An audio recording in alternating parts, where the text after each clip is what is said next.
There's a pressure to plant things in August, even when those things have almost no chance of finishing before frost shows up.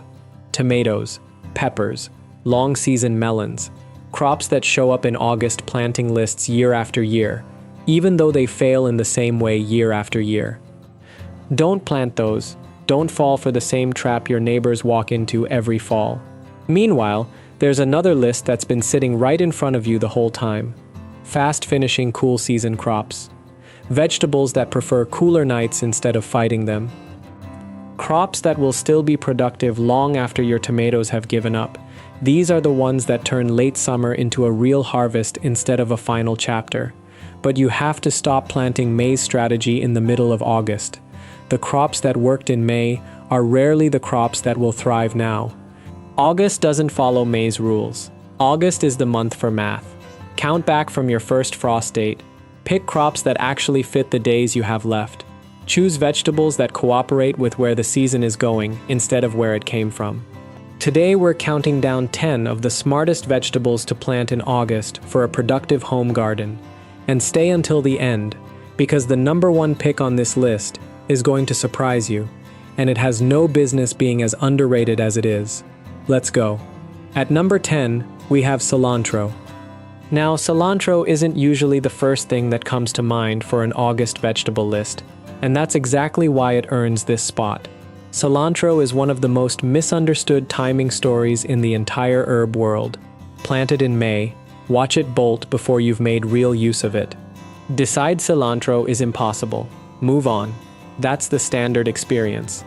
And it's almost entirely about planting at the wrong time. August is when cilantro starts behaving like it's supposed to. Soil temperatures are coming down from summer's punishing peak.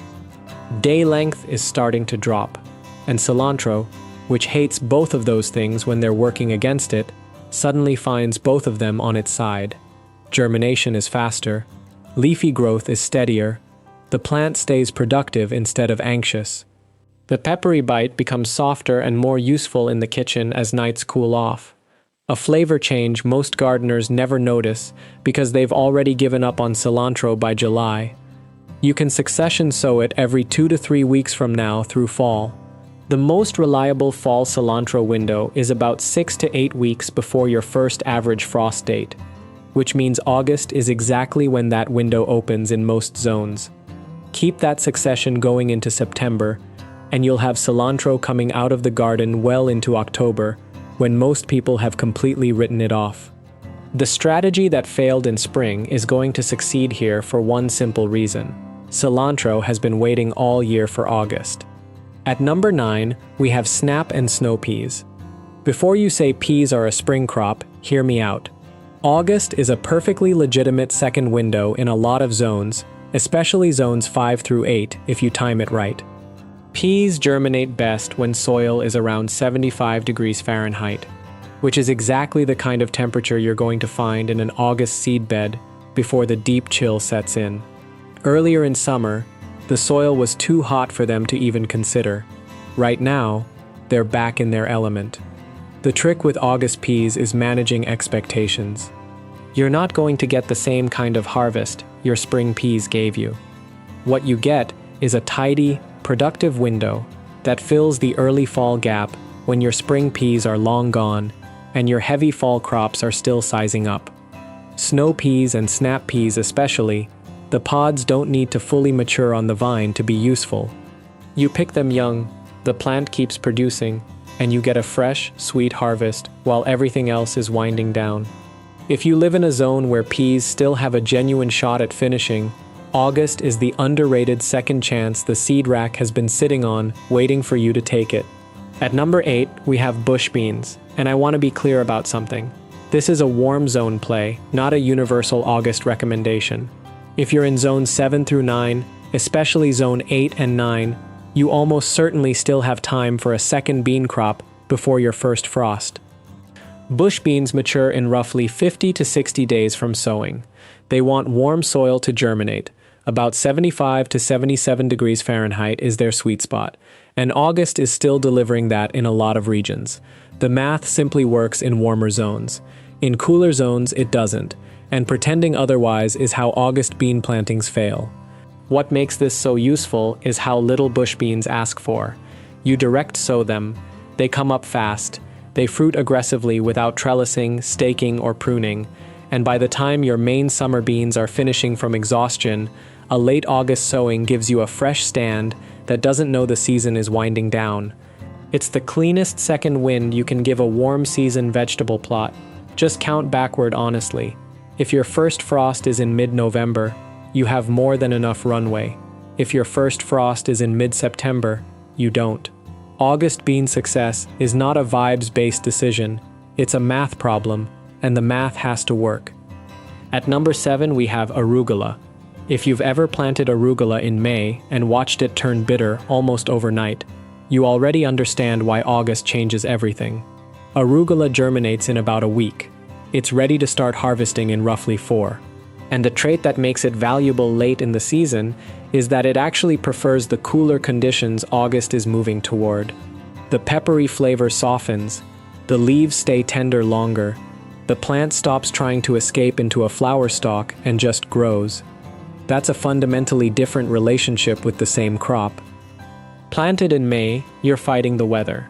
Planted in August, you've lined up with it. The difference in the kitchen is just as real. Spring arugula turns sharp and harsh fast. Late summer arugula lands smoother, holds its texture in salads longer, and behaves better in sautés. Succession, sow it every 2 weeks through August and into September. Each planting finishes in roughly a month. Stagger them and you've got continuous arugula straight through fall without ever feeling rushed. It doesn't need much space, doesn't ask for perfect soil, and rewards small harvests generously. For gardeners who think August planting is too late to bother with, arugula is one of the easiest arguments against that assumption. At number 6, we have leaf lettuce. And I need to clear something up before we go further. August is not the month to start ahead of iceberg lettuce and hope for the best. August is for leaf lettuce, and specifically cut and come again leaf lettuce, which is one of the calmest, most reliable crops you can put in the ground right now. Lettuce seeds have a peculiar relationship with heat. Once soil temperatures climb above 80 degrees Fahrenheit, lettuce seeds go into what's called thermo-inhibition. They basically refuse to germinate. By late August, especially after a couple of cooler nights, the soil finally drops back into a range where lettuce says yes again. Plant it then, and it emerges quickly and grows steadily without bolting.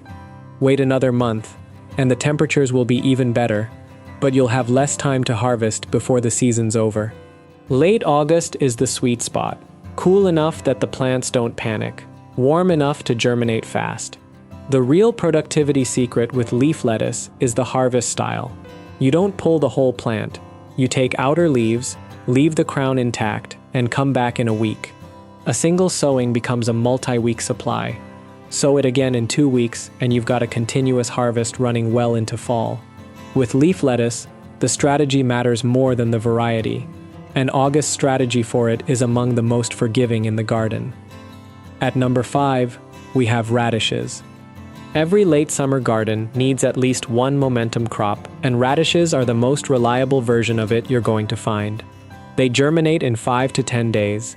They grow fast enough to stop you wondering whether the planting worked.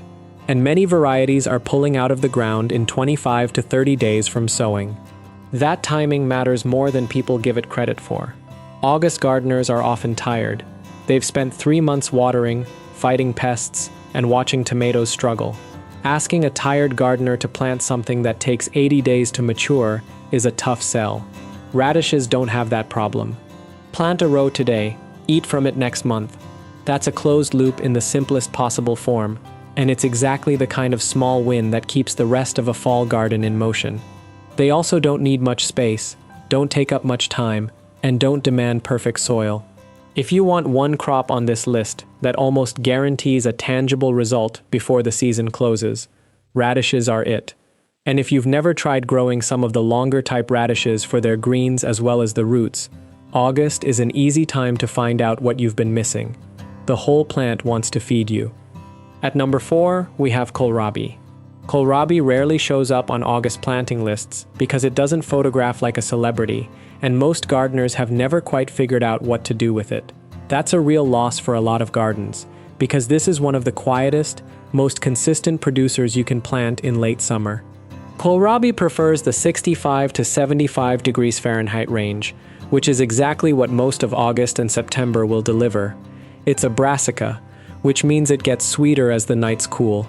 The same flavor story kale tells, just with a different shape on the plant. From direct sowing, kohlrabi typically matures in 50 to 60 days. In most zones, an August planting gives the bulb plenty of time to size up properly before any serious cold reaches it. It's also a genuinely space-efficient crop. The bulbs sit close to the soil, don't sprawl, and don't ask for much attention between planting and harvest. Once you figure out how to use it, sliced raw with a little salt, roasted until the edges caramelize, shaved into slaws, dropped into soups, kohlrabi becomes one of those vegetables you start looking forward to every fall. The reason it's not higher on this list is name recognition, not performance. The performance is excellent. At number 3, we have spinach. Spinach is one of the most misunderstood timing stories in the entire home garden, and the misunderstanding is costing gardeners a fall crop most of them would love. Plant spinach in spring and watch it bolt. Decide spinach is impossible. Move on. That's the standard experience, and it misses the entire point of how spinach actually behaves. Spinach is fundamentally a cool season crop. August is when its season starts making sense. Spinach germinates best once soil temperatures settle below about 70 degrees Fahrenheit. Early August in a hot zone can still be too warm. Late August, especially after a few cooler nights, is usually the moment spinach decides to cooperate. Once germination is past, spinach is steady, productive, and quietly unstoppable. Young spinach plants can handle temperatures down into the teens without registering a complaint, which means a single August planting keeps giving well after most other greens have finished. The reason it ranks this high is that spinach is one of the most useful vegetables in any kitchen. Eggs, pastas, sautés, salads, soups. The more spinach you grow, the more of it you actually use, and the better your returns feel in late September. A productive garden isn't just about what grows well. It's about what gets used constantly until you're tired of it. Spinach checks both boxes convincingly. At number 2, we have turnips. Turnips are one of the most quietly productive August vegetables you can grow, and part of the reason is they don't get marketed like garden stars. They don't photograph well.